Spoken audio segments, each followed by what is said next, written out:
হবে জামানা দিওয়ানা ও গো মামিনা, তোমার লালের নাই তুলনা। হামাগো তোমার লালের নাই তুলনা। জোরে বলো সুবহানাল্লাহ। জামানা দিওয়ানা ও গো মামিনা, তোমার লালের নাই তুলনা। হামাগো তোমার লালের নাই তুলনা। মোদের নবীর জন্ম হলো যেদিন মক্কায়, শুকনো গাছে ফুল ফুটিল মরু সাগরায়। নবীর এক ইশারায় গাছে সে সালাম জানাই, নবীর এক ইশারায় গাছে সে সালাম জানাই। আসমানের ওই চাঁদ জাগার খেলো না।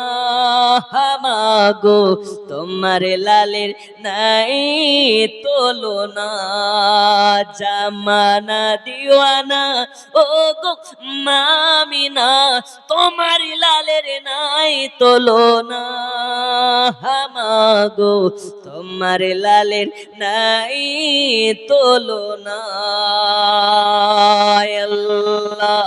আল্লাহুম্মা সাল্লি আলা সাইয়্যিদিনা মাওলানা মুহাম্মদ ওয়া আলা আলি সাইয়্যিদিনা মাওলানা মুহাম্মদ ওয়া আলা আলি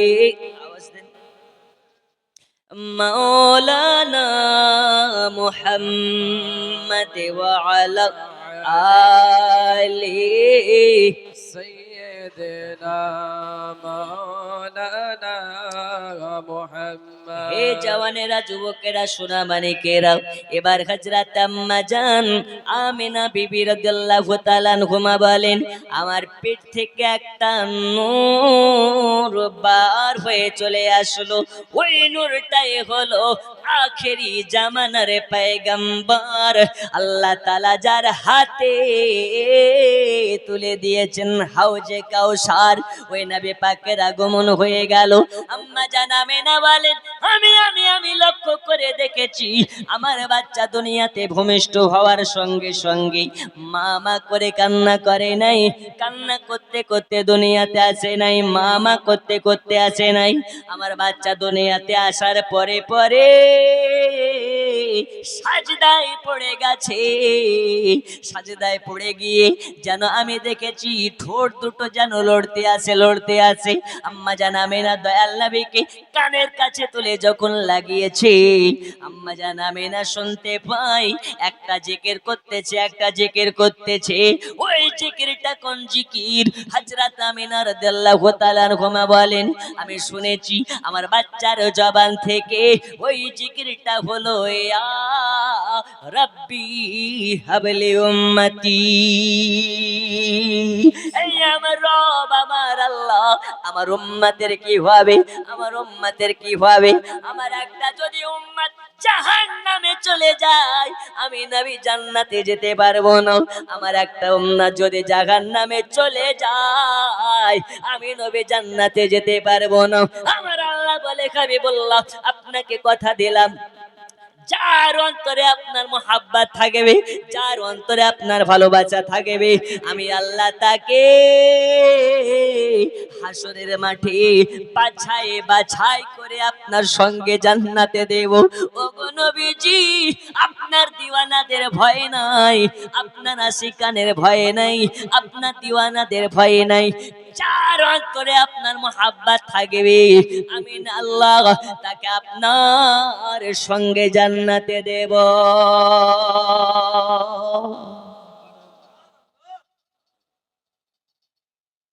নবী আমার বললেন, নবী আমার এই রকম ভাবে কান্না করতেছেন। সোনা মানিকেরা আমার, আব্বা জান মুসলমান, এ নবী কোন নবী? উম্মতের কান্ডারি নবী, উম্মতের দরদি নবী। এই নবীর আগমনের খুশিতে সুন্নিরা জশ্নে জুলুস মানাই, সুন্নিরা ঈদে মিলাদুন নবী মানাই, সুন্নিরা খুশিতে আত্মহারা হয়ে যায়। ওই নবীর মহাব্বতে আমরা ভালোবেসে মহাব্বতে ঈদে মিলাদুন নবী পালন করি। আর যারা বলে ঈদে মিলাদুন নবী করা যাবে না, কথায় কথায় দলিল দলিল দলিল দলিল করে, এরা কারা? এরা কারা? এরা হলো 72 মার্কা। এদের সঙ্গে সুন্নিয়াতের কোন রকম লেনা দেনা নাই। জোরে বল। নবীর মতন দরদি আর কেউ আছে? হাই হাই, মা আপনাকে চিনবে না, বাবা আপনাকে চিনবে না, দাদা আপনাকে চিনবে না, সন্তান আপনাকে চিনবে না, এলাকার নেতা আপনাকে চিনবে না, এলাকার এমপি আপনাকে চিনবে না, এলাকার এমএলএ আপনাকে চিনবে না। ওই কাল হাসরের ময়দানে, হাসরের মাঠে যদি আপনার কেউ কাজে লাগে, একজনই লাগবে, তিনি হলেন আপনার আমার নবী।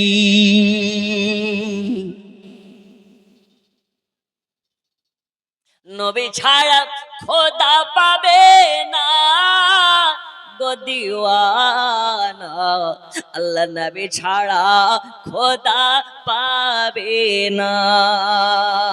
আল্লাহ বলেন কোরআন পাকে, যে জন পেতে চাও আমাকে, ধরো গিয়ে নবীর দামান খানা গো দেওয়ানা, আল্লাহ নবী ছাড়া খোদা পাবে না। সোনা মানিকেরা, আল্লাহ নবী এবার যেন আপনার কিনা জবানটাকে লড়াইয়া লড়াইয়া কান্না করতেছেন।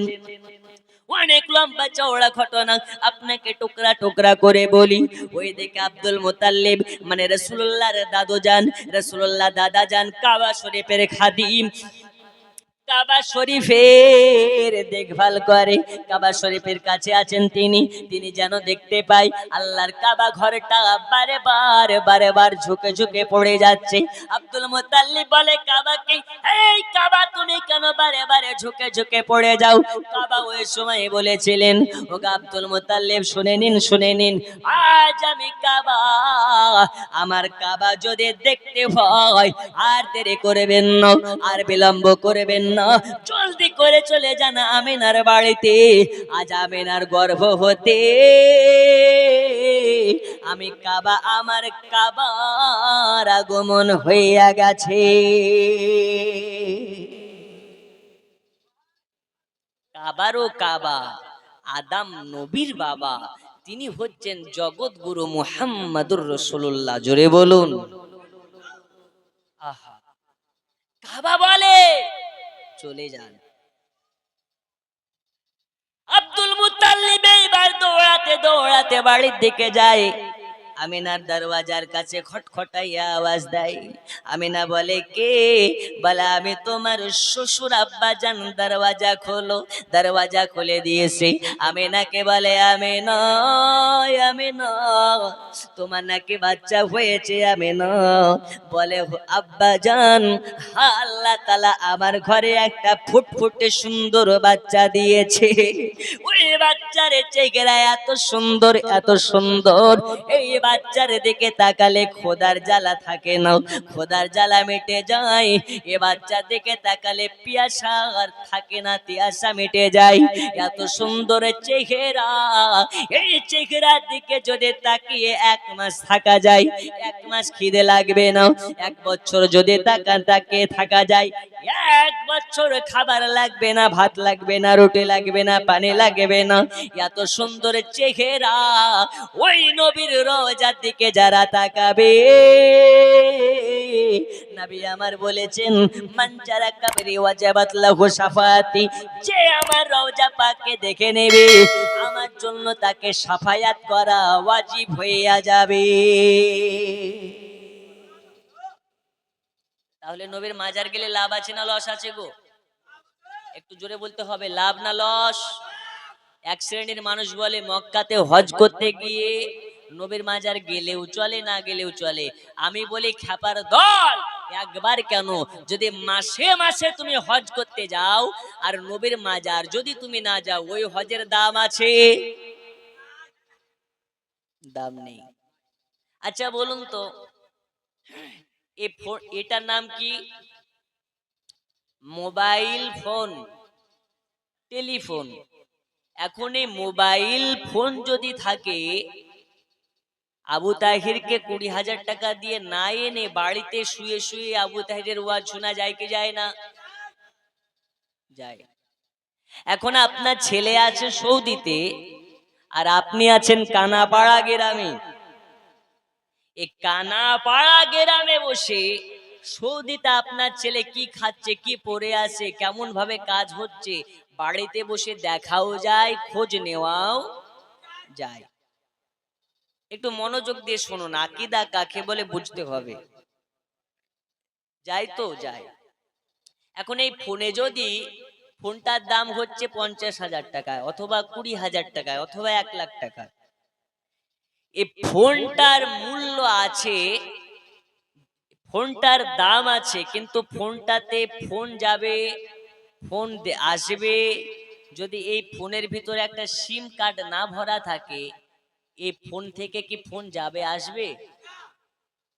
এখন সিম আছে কিন্তু সিমের রিচার্জ নেই, ফোন যাবে আসবে? যাবেও না, আসবেও না। এখন ফোনের সব আছে কিন্তু দেখা যাচ্ছে ফোনের এখানে পাসওয়ার্ড মারা আছে। এই পাসওয়ার্ড যদি আপনি না জানেন ফোন খুলতে পারবেন? রাসূলুল্লাহ হচ্ছে ফোনের পাসওয়ার্ডের ন্যায়। পাসওয়ার্ড যদি না থাকে ফোনের কোনো দাম। ফোন খোলা না গেলে ফোন থেকে ভিডিও কল করাও যাবে না, ওয়াজ শোনাও যাবে না। রাসূলুল্লাহ হচ্ছে জীবনের পাসওয়ার্ড। এই পাসওয়ার্ডকে যারা মনে রাখতে পারবে তাদের হাসর হবে নবীর সাথে, আর যারা পাসওয়ার্ডকে মনে রাখতে পারবে না, ওখান থেকে প্রমাণ হয়ে যাবে ফোন ওই ব্যাটার না, ফোন চুরি করা মাল। কথা কি বুঝেননি? তাই ফোনটা যে আপনার, এটার প্রমাণ রাখতে হলে পাসওয়ার্ড রাখতে হবে। কথা বুঝছেন? জি, রাসূলুল্লাহ হচ্ছেন পাসওয়ার্ডের মতন।